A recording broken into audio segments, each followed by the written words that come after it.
오늘은 신앙생활의 초점에 대해서 우리 같이 말씀을 나누도록 하겠습니다. 혹시 여러분들 다 셀폰 가지고 있나요?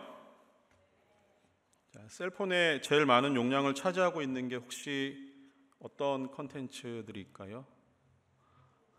주로 사진이죠? 그죠? 아마 대부분은 사진이 제일 큰 용량을 차지하고 있을 거라 생각을 합니다. 자, 그런데 그 사진 혹시 보시면서 정리해 보신 적 있으시죠? 저는 가끔 셀폰의 용량이 막 초과했다라 그래가지고 사진 정리를 하다 보면은 대부분의 사진들은 딱 보기에 야, 이거 별로 필요 없는 게 너무 많은데 하고 막 지우게 되는 사진들이 여러 개가 있어요. 그 중에는 어떤 초점이 안 맞아 있는 사진들도 있고, 또 한 컷을 찍기 위해서 여러 번 셔터를 눌러가지고 찍은 사진들도 있어서 반복되고 중복되는 사진도 아마 많을 거예요. 그런데 그런 사진들은 주로 다 그냥 지우기에 편하잖아요, 그죠? 근데 알다시피 옛날에 필름 카메라를 쓸 때는 사진 한 장 한 장 찍는 게 꽤나 신중해야 되는 시기가 있었습니다. 혹시 그 시절을 모르시는 분들은 이게 아무도 안 계시죠? 혹시 나는 딱 태어났을 때 세상에 나는 필름 카메라는 본 적이 없고 디지털 카메라만 있었다라고 하시는 분이 계신가요? 우리 같은 세대를 살아가고 있습니다.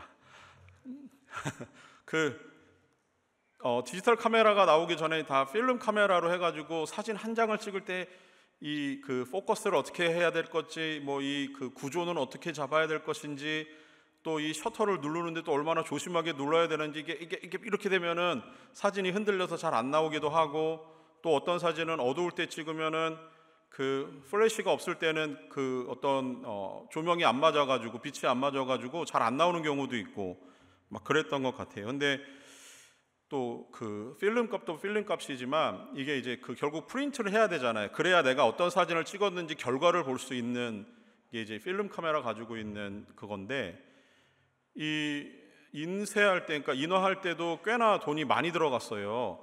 그래서 제가 어렸을 때 기억나기로는 사진을 막 찍고 나서 사진을 이렇게 프린트해 주는 곳에 갖다 주면은 일주일 후에 오세요 그래요. 보통 한 125장 정도 되는 사진을 일주일 정도 걸려야 이제 프린트가 돼가지고 어떻게 찍었는지 이제 보게 되는 건데, 근데 그때는 그러다 보니까 막 함부로 이 셔터를 누르는 거는 굉장히 위험스러운 일이었습니다. 자, 그러다가 갑자기 디지털 카메라가 나오면서 저는 카메라나 사진에 별로 관심은 없어요. 잘 찍지도 못하고. 근데 디지털 카메라가 나오니까 좀 좋기는 했어요.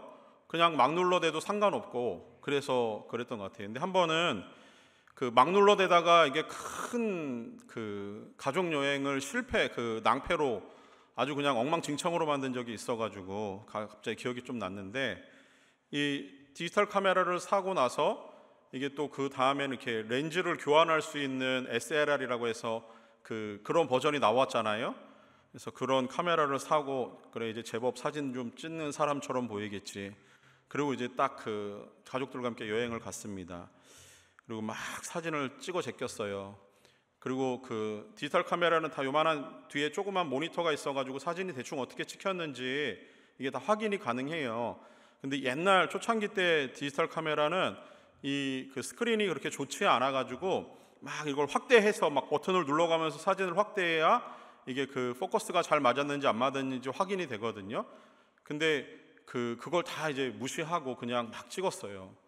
그러고 나서 이제 집에 와가지고 컴퓨터로 딱 연결해서 사진을 보는데 건질 수 있는 사진은 몇 장 안 되더라고요. 이유는 뭐였냐면은 디지털 카메라가 모드가 있다라는 걸 그때 처음 알았습니다. 이 오토로 찍을 수 있는, 그러니까 포커스를 오토로 잡아줄 수 있는 모드가 있고 포커스를 매뉴얼로 할 수 있는 모드가 있다라는 것을 혹시 여러분 아시죠 지금은? 근데 저는 그때 처음 알았습니다. 근데 저는 그냥 사진은 찍어 제끼면 되는 건 줄 알고 막 눌렀는데 알고 보니까 그게 매뉴얼 모드로 돼 있었어요. 그래가지고 핀이 하나도 안 맞고 막 다 이상한 사진이 나왔어요. 그 사진을 보면서 저희 아내가 저를 얼마나, 오늘 안 왔어요. 저희 아내가 저를 얼마나 원망을 했는지. 애들 어렸을 때 찍은 사진이었는데 그때 이제 배우고 나서 사진은 잘 찍어야 되는구나 걸 깨닫게 됐습니다. 그 사진을 이렇게 결과물을 보면서 뭔가 그 찍고자 하는 의도가 담긴 사진이었는데 그 사진이 그렇게 나오지 않았으면 그 되게 본인 스스로에게도 실망이 되고 막 그랬던 것 같아요. 제가 느끼기에. 자, 그러면서 이 어떤 사진은 분명히 우리 가족을 그 포커스에서 찍었는데 지나가는 사람이 더 잘 나와 있는 사진도 있었고, 사람을 초점에 맞췄는데 뒤에 있는 배경이 아주 잘 나온 사진도 있었고요. 또 반대로 뭔가 멋진 풍경을 찍으려고 했는데 풍경이 아주 희뿌연하게 돼가지고 나오지 않은 사진도 있고, 어떤 사진은 조명도 아예 안 맞아가지고 까맣게 나온 사진도 있고, 뭐 그랬던 것 같아요. 자, 이걸 통해서 제가 느낀 게 하나 있습니다. 사진에서 제일 중요한 것은 셔터를 누르는 것보다 중요한 것은 초점을 맞추는 거였어요. 초점을 잘 맞춰야 돼요. 그러고 나서 이제 사진을 이렇게 쭉 혼자 그냥 공부해봤던 시절이 있었어요. 자, 초점에 따라서 우리가 얻고자 하는 결과물은 확연히 달라지는 겁니다. 자, 오늘 제가 여러분과 나누려고 하는 것은 이 초점에 대한 이야기, 특별히 신앙생활의 초점에 대해서 이야기하려고 합니다. 우리가 8월 달에 그 홀리파이어 시간에 믿음이라는 주제를 가지고 그 이야기를 나눴었는데 혹시 기억나시나요? 그 주제에 대해서 혹시 기억나시죠? 자, 그때 믿음은 이런 것이다 라고 제가 한마디로 딱 정의를 내렸던 게 지금도 혹시 기억이 나십니까? 속으로는 기억이 안 나기를 바라고 있습니다. 저는 그래야 나중에 또 써먹을 수 있으니까 자막을 한번 올려주시죠. 자, 믿음이란 하나님이 우리를 찾아오셔서 설득하는 작업이라고 말씀을 드렸어요. 이제 생각나시죠? 하나님이 우리를 끊임없이 찾아오셔서 설득하셔가지고 결국은 우리가 하나님의 구원에 이르도록 하는 그 믿음을 주시는 게 이 믿음이었습니다. 자, 그런데 제가 오늘 드리려고 하는 믿음은 요 자막에 있는 것처럼 두 가지의 믿음을 얘기하려고 하는 거예요. 하나는 믿음은 하나님이 우리를 찾아오셔서 설득하는 작업. 자, 이 믿음은 어떤 믿음이냐? 이거는 그 종교개혁자였던 칼빈은 이 믿음에 대해서 우리가 절대 거부할 수 없는 믿음이래요. 그래서 신학적인 용어로는 불가항력적 은혜라고 합니다. 자, 쉽게 얘기하면은 거부할 수 없는 거예요. 왜 거부할 수 없느냐면 하나님이 일방적으로 구원 얻을 자에게 내려주시는 믿음이에요. 쉽게 얘기해서 여러분 뭐 혹시 플루샷 같은 거 샷을 맞잖아요. 마치 그런 거예요. 일방적으로 하나님께서 구원 얻을 자에게 이 무엇인가 믿음을 주입해 넣어주시는 그 믿음, 그게 첫 번째 얘기하는 믿음입니다. 이 믿음은 하나님이 구원 얻을 자를 일방적으로 선택하시고 주시는 믿음이기 때문에 받는 사람의 입장에서는 거부할 수 없는 믿음이에요. 이건 하나님의 주권과 관련되어 있는 믿음입니다. 그래서 이 믿음은 하나님의 그 거룩하시고 신실하신 속성에 의해서 주어지시는 것이기 때문에 이 믿음은 한 번 주시면 걷어가지 않으세요. 하나님은 실수가 없으시기 때문에 그렇습니다. 그래서 이 믿음은 단 한 번 주어지는 것이고, 한 번 주시는 순간 이 믿음은 최종적이고 완성된 믿음으로 우리는 받습니다. 그래서 이 믿음이 하나 있어요. 자, 이 믿음이 우리가 얘기하는 그리스도를 믿으면 구원을 얻는다라고 했을 때 그 믿음이 구원을 얻는 이 믿음입니다. 자, 요거 하나 있고요. 또 하나 자막을 보여주시면 또 하나의 믿음이 있어요. 또 하나의 믿음은 하나님께서 일방적으로 주시는 믿음 말고 일방적으로 주신 구원에 이르는 믿음을 가진 성도가, 신자가 이 땅을 살아가면서 지속적으로 하나님 앞에 드려야 하는 믿음, 우리가 쉽게 얘기해서 신앙생활이라고 하는 부분이 있다라고 하는 거예요. 그래서 구원을 받은 신자가 삶으로 하나님을 의지하려고 하는 그 믿음, 이게 두 번째 제가 이야기하려고 하는 믿음입니다.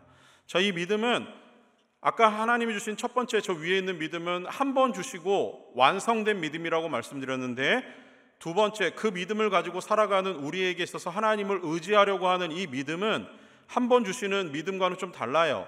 이거는 지속적인 거예요.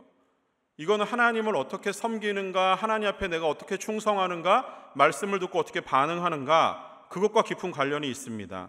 그래서 이 믿음은 처음 믿는 그 순간보다 두 번째에 있는 이 믿음은 점점 예수님을 닮아가려고 노력하는 삶의 의지와 결과를 통해서 이 믿음은 성장하고 성숙하는 믿음이에요.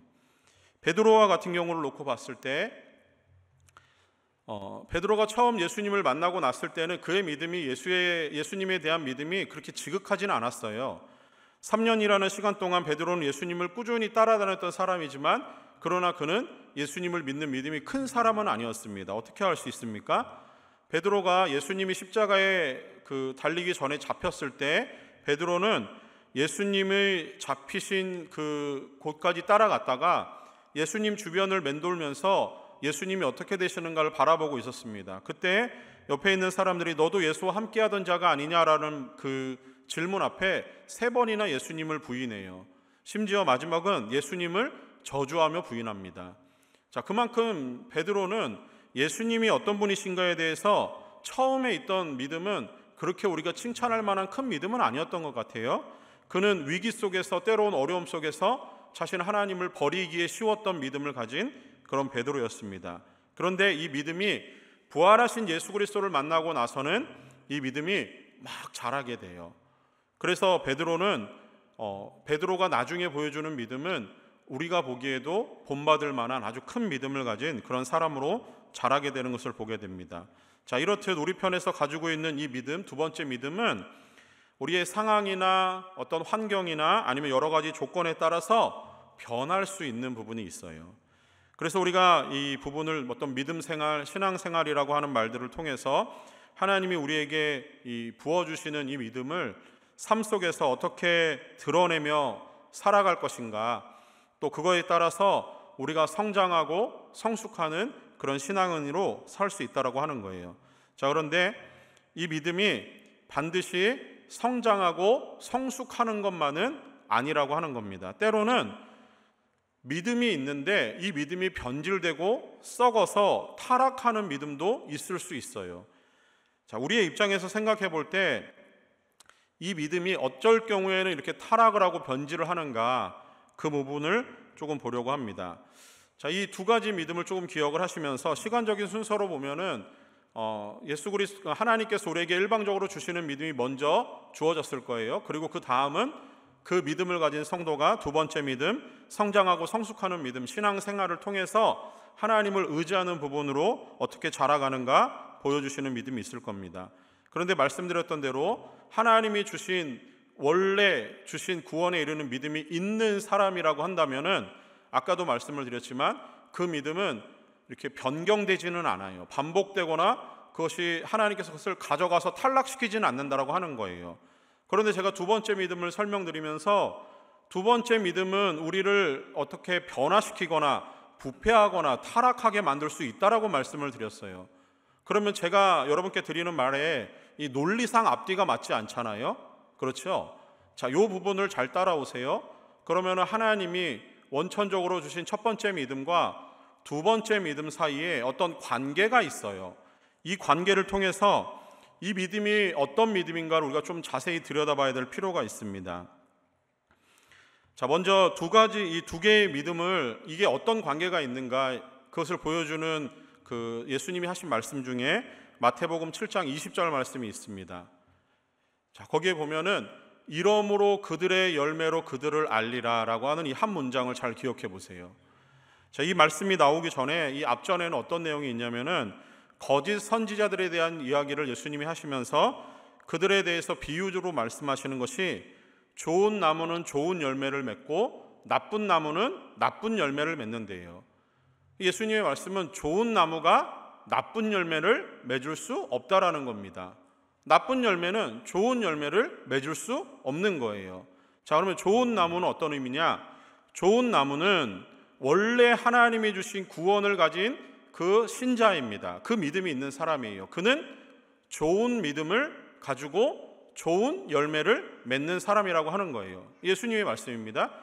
근데 좋은 믿음이 있는 사람이 나쁜 삶의 결과를 가져올 수 없다라는 거예요.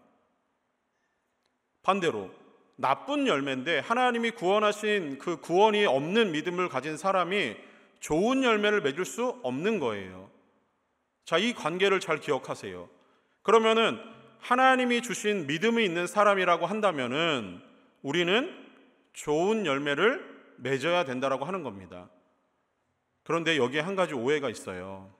우리가 살면서 내 믿음이 어떻게 작동을 하는가 우리는 대부분 저 사람의 믿음을 판단할 때 그 사람의 행동, 그 사람의 말투, 그 사람의 습관들을 보면서 저 사람의 믿음을 판단해요. 자, 그 믿음, 우리가 보고 있는 그 믿음이 여러분은 그 믿음을 가지고 구원을 얻었다라고 생각할 수 있지만 실제로 그것은 아까 말씀드린 대로 그 믿음은 하나님이 우리에게 주시는 하나님의 주권에 관련된 믿음이에요. 자, 그러면 다시 말씀으로 넘어오면 이런 거예요. 하나님이 주권적으로 주신 믿음을 어떻게 보일 수 있는가? 내 삶의 열매로 보여드리는 거예요. 근데 이것은 내가 잘 살고 못 살고 그거에 따라서 우리의 구원이 변경되지는 않습니다. 원래 주신 하나님의 믿음이 있다면은 그 믿음은 좋은 열매를 향해서 나가게끔 되어 있어요. 그리고 실제로 우리의 삶은 하나님이 성령을 통해서 이끌어 가시는 삶이기 때문에 그 믿음이 있는 사람은 좋은 열매를 향해서 나가게 되어 있습니다. 그런데 만약에 좋은 열매를 맺은 사람같이 보이지만 그 사람이 실제로 나쁜 열매가 될 수 있어요. 이유는 하나예요. 하나님이 그를 구원하실 믿음을 주신 적이 없기 때문에 그렇습니다. 마태복음 7장 우리가 읽은 열매로 그들을 알리라고 하는 이 부분이 그것을 설명해 줘요. 자, 또 하나 있습니다. 요한복음 15장 2절 말씀인데 여기에 보면은 이렇게 예수님이 말씀하세요. 무릇 내게 붙어 있어 열매를 맺지 아니하는 가지는 아버지께서 그것을 제거해 버리시고 무릇 열매를 맺는 가지는 그 열매를 맺게 하려 하여 그것을 깨끗하게 하시느니라 라고 말씀을 합니다. 여기서 예수님께서 나는 포도나무라고 얘기하시고 믿음을 가진 그들은 예수님께 달라붙어 있는 가지라고 표현을 하셨어요. 그러면서 가지에서 열매가 맺혀지는데 열매를 맺지 아니하는 가지는 아버지께서 제거해 버리신대요. 그죠?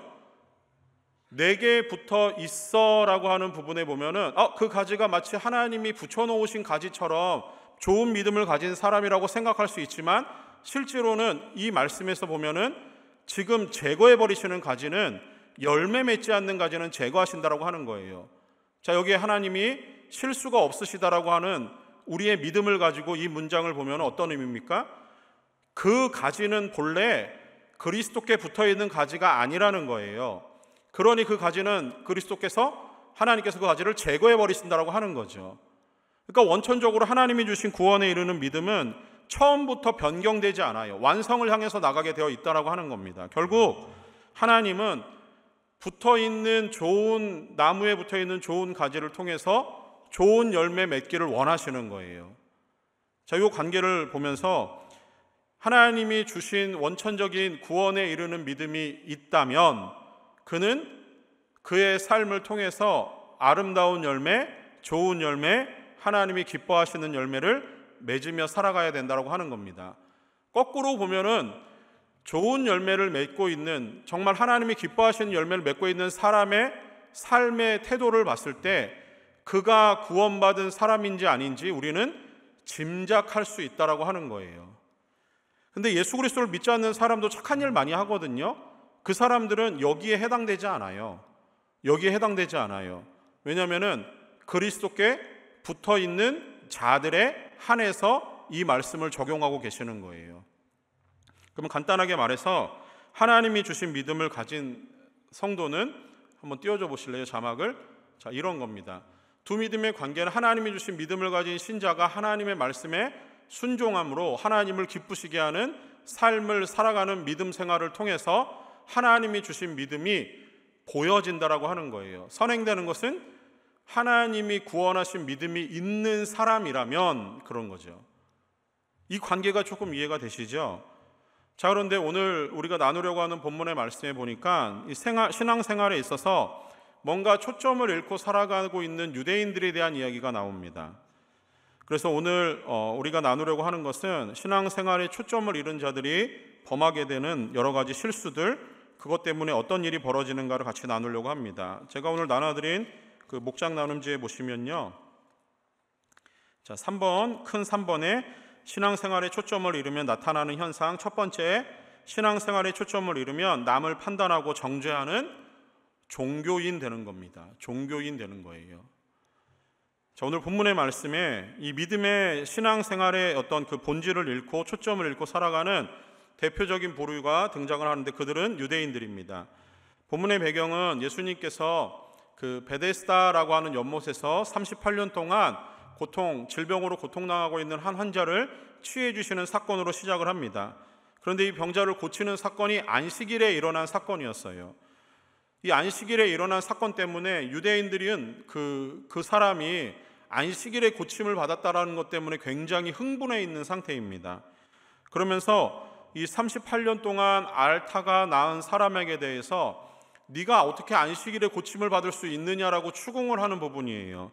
그것이 요한복음 5장 10절, 우리가 읽진 않았지만 10절 말씀을 띄워주시면은 이렇게 나옵니다. 안식일인데 내가 가지를 들고 가는 것이 옳지 아니하니라. 자리를 들고 가는 것이 옳지 아니하니라. 이렇게 말씀을 해요.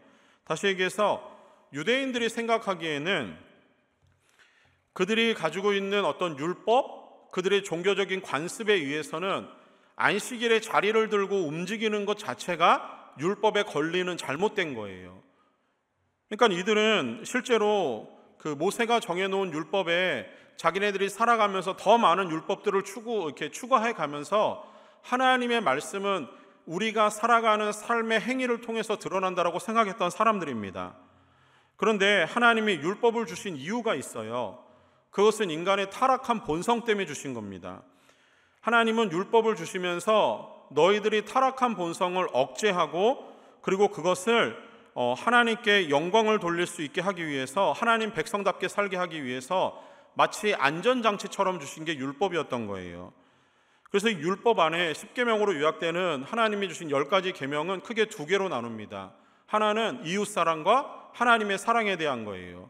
그러니까 하나님을 사랑하고 이웃을 사랑하라고 주신 이 하나님의 계명은 실제로는 이 타락한 본성을 가진 우리에게 있어서는 우리 스스로를 억제하고 하나님을 향해서 거룩한 삶을 살라고 주신 아주 중요한 정신이 담긴 그 계명이었다라고 하는 겁니다. 자, 그런 관점에서 38년간 이 병든 환자를 바라봤을 때 하나님의 율법은 하나님 사랑과 이웃 사랑으로 흘러간다면은 이 사람은 안식일에 고침을 받는 게 아무 문제가 없는 거예요. 예수님이 이 사람을 고쳐주신 것은 안식일에도 생명을 살리는 하나님의 능력과 그가 하나님이심을, 예수 그리스도가 하나님이심을 보여주는 아주 놀라운 사건 중에 하나로 우리는 기억을 해야 됩니다. 그런데 유대인들은 어떻습니까? 내가 도대체 무엇이길래 안식일에 자리를 들고 움직이며 율법을 어기느냐라고 하는 거예요. 우리가 살아가는 날이 일주일에 7일이 있는데 그 하루 안식일을 제외하고 다른 날에 고침을 받아도 되지 않느냐라고 하는 거예요. 여러분, 이 질문 어떻게 생각하세요? 그래도 됩니까? 그렇지 않아요. 안식일의 개념은 그렇게 내가 어떤 행위적인 것에 속박을 당해서 해도 되고 하지 말아야 되고 그런 의미로 하나님이 우리에게 안식을 주신 게 아니에요. 참된 안식은 병든 자를 낫게 하고 죽어가는 자를 살리고 그 사람을 회복시키는 게 하나님이 주시는 참된 안식입니다. 하나님이 주신 참된 안식의 의미에서 예수님은 38년간 질병으로 고통당하는 이 사람에게 참 자유를 주신 거예요. 그를 회복의 길로 인내하신 겁니다. 그 사람은 이제부터 어떤 질병의 고통 가운데서 38년간 억눌렸던 거기에서 자유함을 누리게 된 거예요.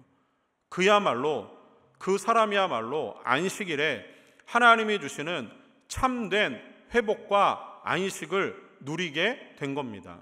그런데 유대인들은 그것을 보면서 예수님이 이 일을 하셨다라는 것에 대해서 그 사람의 추궁을 하면서 예수님을 죽이려고 하는 그 마음까지 품게 됩니다. 자, 이게 유대인들이 얼마나 종교적으로 그들이 하나님을 사랑한다라고 하는 열정을 가지고 있는 것처럼 보이지만 실제로는 그들의 하는 모든 행위는 종교적인 습관에 불과하다라고 하는 거예요. 그들은 오히려 하나님의 영광을 가리고 있습니다. 신앙의 초점이 흐트러지니까, 그것이 빗나가니까 종교인으로 전락해서 의식은 없고 행위만 남아있는 사람들로 변질된 겁니다. 오늘 예수님께서 우리가 읽은 본문에서 5장 42절 말씀에서 그들을 향해서 다만 하나님을 사랑하는 것이 너희 속에 없음을 알았노라 라고 말씀을 하세요. 율법에서 가장 중요한 두 가지 정신, 하나님 사랑과 이웃 사랑, 그 중에 그들이 하나님에 대한 사랑이 없으니 자연스럽게 이웃에 대한 사랑이 나올 리가 없다라고 하는 거죠.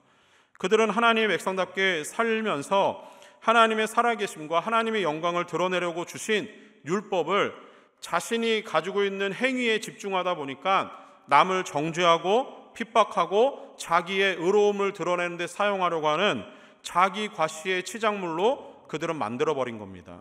하나님에 대한 믿음의 본질 따위는 없고 자신이 원하는 욕심을 향해서 남에게 보여주려고 하는 마음으로 자기 기만적인 믿음을 가진 사람들, 그들이 바로 종교인이라고 하는 거예요.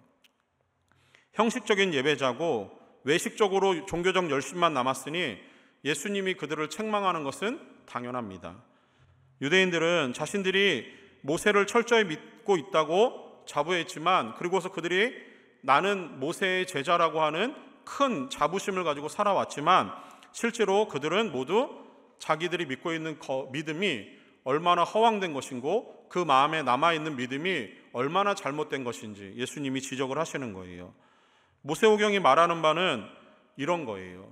예수님이 누구이신지, 하나님의 사랑은 어떤 것인지, 이웃 사랑은 무엇인지를 보여주는 것이 모세오경, 모세가 가르치는 그것이었습니다.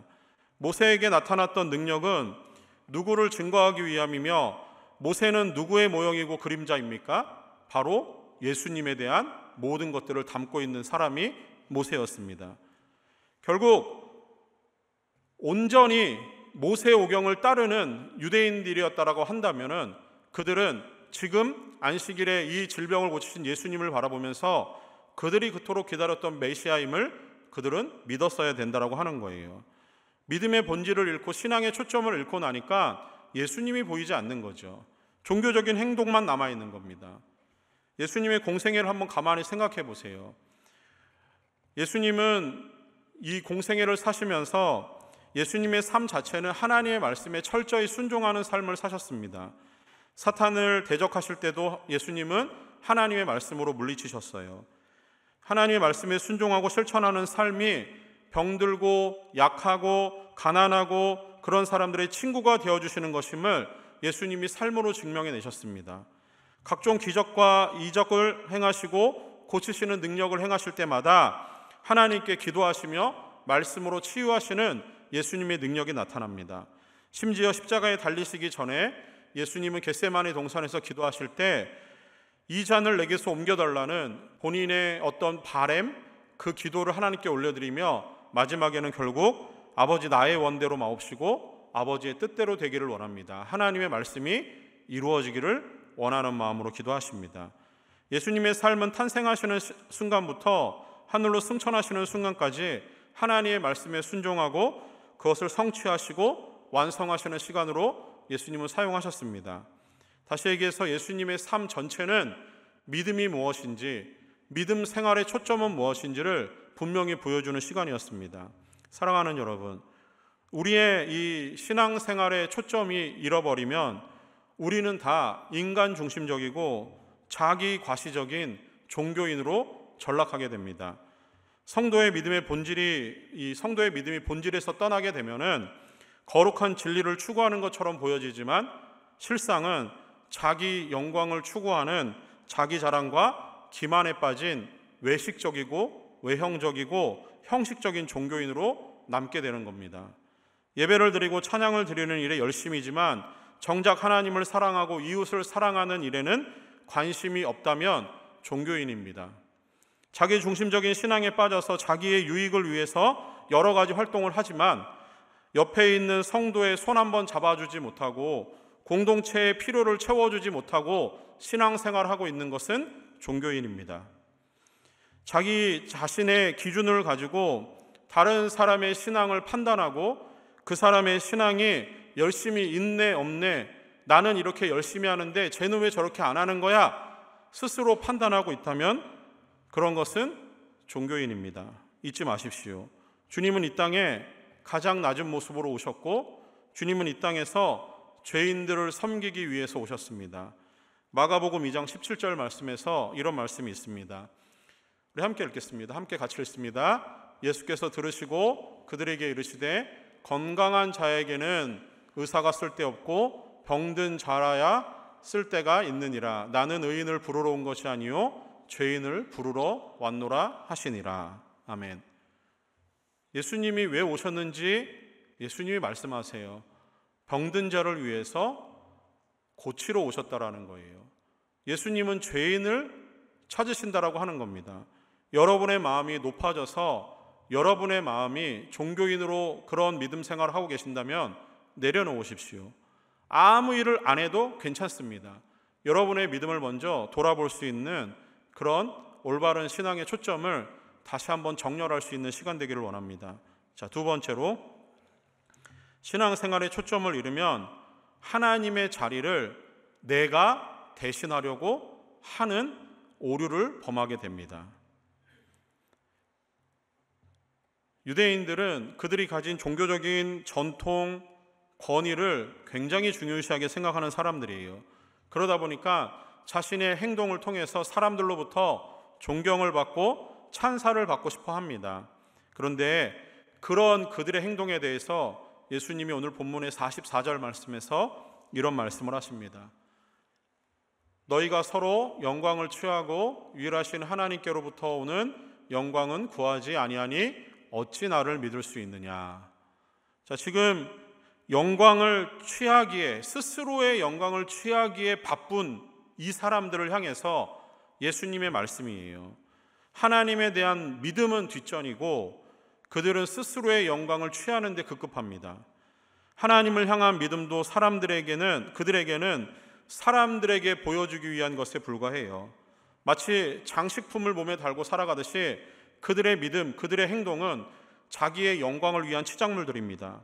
그 안에는 하나님을 향한 진심이 없어요. 하나님을 향한 예배가 하나님을 기쁘시게 하는 것이 아니라 자기가 가진 종교적인 열심, 그리고 그 자리에 하나님이 계신 것이 아니라 자기 자랑, 자기가 거기에 남아있는 이 사람들의 모습을 봅니다. 여러분, 넷플릭스나 아니면은 TV에 이런 어떤 시사 프로그램들을 보면은 한때는 이 이단들에 대해서 여러 가지 막 정죄하고 막 이런 보도하는 방송들을 많이 봤을 거예요. 그런데 교주로 나온 사람들의 면면을 보다 보면은 이 사람들이 처음부터 이렇게 타락한 사람들은 대부분 아닙니다. 처음에는 신앙생활 어렸을 때부터는 잘하고 싶었던 사람들이 많아요. 그런데 어느 순간 이들이 다 변질됩니다. 이렇게 교주가 점점 그 사람의 어떤 자신의 자리를 하나님의 영광에 있는 자리로 자신의 자리를 자꾸 조금씩 옮겨가는 거예요. 때로는 하나님이 주시는 은사적인 것들이 나타나기 시작하면서 하나님이 주신 은사가 하나님께 영광이 되지 않고 자기를 향해서 사용되는, 자기의 영광이 드러나기 위해서 사용되는 순간부터 변질되기 시작하더라고요. 그러다 보니까 교주가 타락하다 보면은 그가 믿음에서 초점을 잃고 나니까 그는 부패한 신앙인이 되고 세속적인 종교 집단으로 바뀌게 되는 겁니다. 자, 그 집단 안에 들어가 있는 사람들은 하나같이 살아계신 하나님이 보이지 않아요. 그들에게 보이는 것은 교주가 보이는 겁니다. 교주의 말, 교주의 행동, 교주의 삶이 그들에게는 곧 하나님입니다. 잘못된 신앙의 초점을 가진 사람들을 따라가면은 잘못된 길로 가게 되어 있는 거 뻔한 거죠. 눈을 감고 살아가는 어두움에 있는 사람이 어떻게 눈을 감고 살아가는 어두움에 있는 사람을 인도할 수 있습니까? 어디로 가겠습니까? 잘못된 대로 가는 것은 뻔한 일입니다. 그런 거예요. 믿음의 본질에서 떠나 있는 자를 쫓아가는 것은 신앙생활의 초점을 잃어버리는 것과 같습니다. 그래서 우리의 신앙생활은 언제나 하나님의 자리를 나의 자리로 대신하려고 하는 마음에서 멀어져야 돼요. 하나님의 자리는 하나님이 앉아 계셔야 되는 겁니다.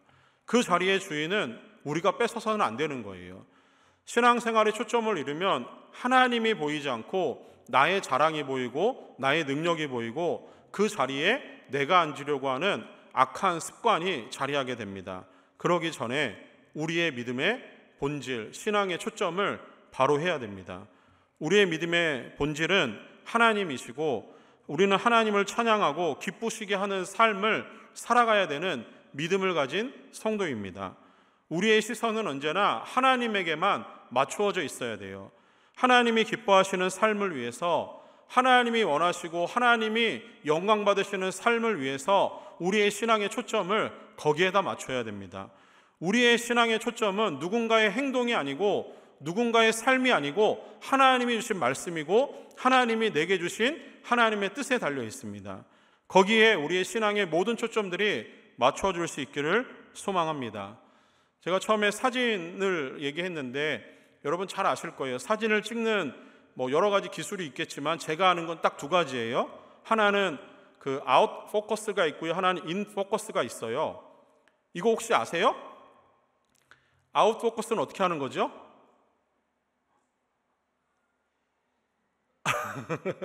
제가 한번 알려드려 볼게요. 이렇게 해보세요. 엄지손가락 하나 딱 내밀고 따라해 보세요. 자, 엄지손가락만 바라보세요. 그러면 주변의 사물이 어떻게 보이죠? 엄지손가락은 잘 보이는데 옆에 있는 것들은 희뿌연하죠. 자, 인포커스는 이렇게 하고 엄지손가락을 바라보지만 주변을 보세요. 뭐가 보입니까? 엄지손가락은 힘이에요. 그죠? 주변은 뚜렷하게 보이는 거예요. 여러분, 우리의 신앙은 하나님을 향해서 하나님을 바라봐야 되는 거예요. 하나님만 바라보면 주변은 신경 쓰이지 않아요. 그런데 하나님이 보이지 않고 주변이 보이기 시작하면은 우리는 다 잘못된 대로 가는 거예요. 여러분, 이 시간 우리의 마음과 우리의 신앙을 하나님께로만 집중할 수 있기를 소망합니다. 어떤 상황이 됐건 어떤 환경이 됐건 하나님은 변하지 않으세요. 하나님은 언제나 우리 안에서 왕이시기를 원하고 계세요. 하나님은 여러분의 삶을 통해서 가장 높은 곳에서 영광을 받기를 원하고 계세요. 하나님은 여러분의 입술을 통해서 하나님의 이름이 높아지고 찬양받기를 원하고 계세요. 하나님은 하나님의 귀를 언제나 하나님의 백성들이 하는 기도에 귀를 기울이시기를 원하고 계세요. 그 마음으로 여러분의 신앙의 초점을 항상 하나님께로 포커스할 수 있는 믿음의 사람들 되기를 소망합니다. 세상의 유혹과 물질적인 욕심에 믿음의 본질을 두지 마시고 온전히 살아계시고 온전히 역사하시고 온전히 우리가 의지할 만한 하나님께 우리의 모든 것을 두고 살아갈 수 있는 믿음의 성도 되시기를 간절히 소원합니다.